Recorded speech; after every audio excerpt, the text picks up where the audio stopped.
Hey guys, welcome back to our another tutorial video. So in today's video I'm gonna walk you through how to log in SmartThings app on your device.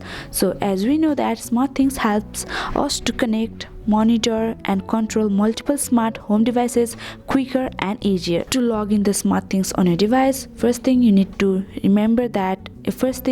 make sure that SmartThings is installed on your device, and secondly you need to simply click on the app SmartThings. After clicking on the app SmartThings, so this is the very first dashboard of the app.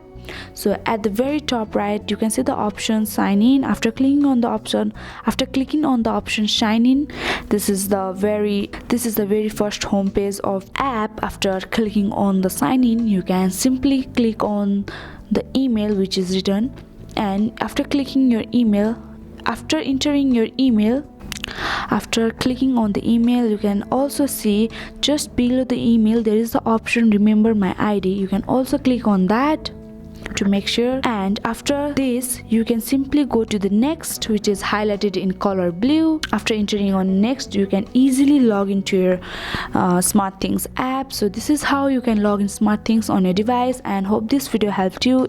If this video helped you, do not forget to like, subscribe and hit the bell icon of your channel, and hit the bell icon of our channel. Thank you.